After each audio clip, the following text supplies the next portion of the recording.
They could, of course, delegate the responsibility, couldn't they, Basil? They could, of course, delegate the responsibility to professionally qualified practices or consortia.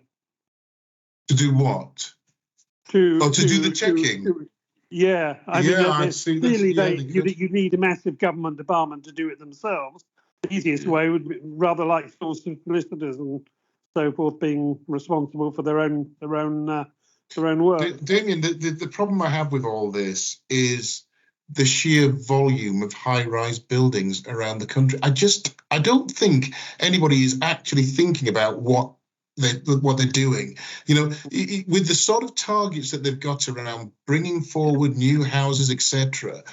I just can't see. I don't want to go on about that because I just think, eventually someone will wake up and say, "Hang on a second, the emperor's got no clothes on," and we'll see. Maybe a year, maybe 5 years, but someone's going to say it eventually. Matthew, we're going to say something. Yeah, I was just saying. I wear two hats. So, like Amrit and Damien, I'm also a director of various residence management companies where I have property, and I'm a director of a freehold. And one thing, and I think where this is going to really take off and where this is invaluable at the moment, I have sight on one of these sites, no information, because the managing agent has basically dug the heels in and says, we've lost the business. You'll get it when you get it, and it could take months, it could take years. So I think this massively reduces the risk to the directors of, the management companies that own these properties, because it is all there. Whether they look at it or not is another thing. But I think certainly for me, and I'm thinking, hang on, I've got one that I could use this at, because at the moment, the risk is associated with me as a director. I have insurance. Loss of that insurance is only valid if I'm doing everything I can to mitigate risk and not unknowingly stopping to do something. So.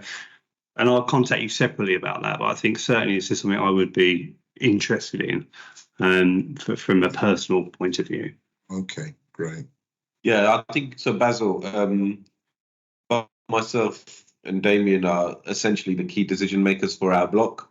Obviously, we have a board, and each board member has a number of votes depending on how many units there are. So we'll go back. You're doing all of our fire strategy and all that, so it only makes sense for us to put it all in one place. And we're happy, to work with you. You've always come through for us very nicely. So I think I'd like to actually set up a call with you separately to discuss a number of other things. So I'll reach out to you separately on that, and then that's where it is. And then Matthew obviously works for the firm that we use as a block managing agent, and they might need you for their own blocks. But my kind of view on it is, we as the owners of the building are instructing you to work alongside our block managing agent to do it, and that block management agent today is Matthew, and in a year's time it might be somebody else, because whatever it is. But the main thing is,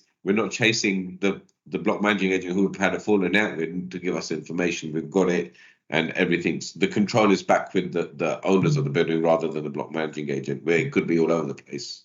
100%. It's good. Yeah. No, that's great. So I think that's it. If there's anything else. Well, I tell you what. I think I'll do. Patsy, were you going to say something? You got interrupted. I was just on another point that you'd raised earlier, and it just felt a bit to me as if it was going to be a moving feast. Things are going to change. I think the government have started. They've got to start something for high-rise buildings and high-risk buildings. They've got to start. But things are going to change over time as they realise they've got clashing policies and things like that. That's the way it always happens as it rolls out. And I think another good thing about the portal is that when there are any changes in legislation, it will be on there. So users of the portal will always be brought up to date immediately, because we'll be on top of that and feed that information out via the portal. So that's all it was. Okay, thanks for that. Sorry, one other question is, once, let's say we've uploaded everything in the portal, all the works are done, everything's up to date, yeah? I know it's not a matter of just sit down and put your feet up. You've got your periodic checks and all that done. And let's say those all continue to be fine. Now, what's it called? So essentially, it's just maintaining that thread of information, I guess, yeah? Now, what happens, because this has happened with our building, one fire risk assessment says you could have cross corridor doors, and one fire engineer says, no, you don't because of X, Y, and Z. When you got one guy saying it one year and another person saying something different the following year, how does that all kind of get tackled? Are these the fire risk assessors that go in the building and make views on the building and how it should? Who's saying? Yes, I think one was a fire risk assessor in the fire risk assessment, and then it was reviewed by Hawley, and then they said, well, no, it's not required, and they gave that their report. So I'm going to suggest to you that you follow the fire engineer. The reason I say this is because what they'll be looking at is the strategy for the building. They most definitely will be. Fire risk assessors, I'm not being rude. Okay, I'm not being rude, but they are nowhere near as well trained as a fire engineer. Literally, you could go on a course for a couple of days and you are a fire risk assessor. You can do risk assessing. There's just no way that compares with the sort of training that. I think from memory, I think the person who wrote the fire risk assessment was a fire engineer as well.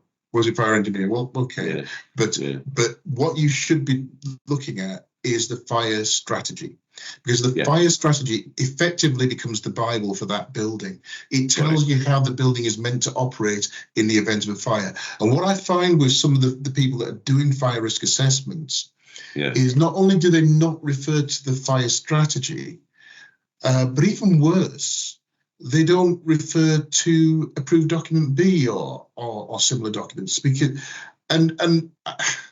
they don't refer to anything in my experience. They just go through a sheet. And honestly, some of the fire risk assessments that I've seen, you're going to think I'm being rude, but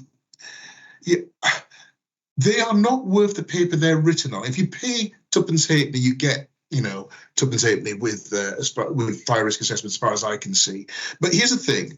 I'll just tell you a little story. I remember one of my clients came to me really pulling his hair out. He says this fire risk assessor, he's trying to sell a building to a new owner.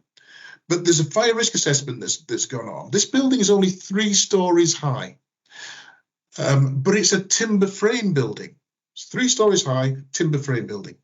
The fire risk assessor has gone in, he's checked all of the alarms, he's checked the vents, he's checked the plasterboard and fire doors, and he's happy with everything. He says everything's fine, but the building is a timber frame building, therefore you've got to have simultaneous evacuation for this building. And this client said to me, "Russell, is that right?" I said, "No, it's not right. Of course it's not right. If you're living in a multi-story block of flats, it's not an efficient way of managing that flats to have simultaneous evacuation, because you've got independent families living in those blocks. To evacuate everybody at 11 o'clock at night in the pouring rain is just not, and to find out it's a false alarm, it's just not the way you do things in a block of flats. Anyway, so I said, look, send him this email. And I wrote an email. I had all of my qualifications at the bottom.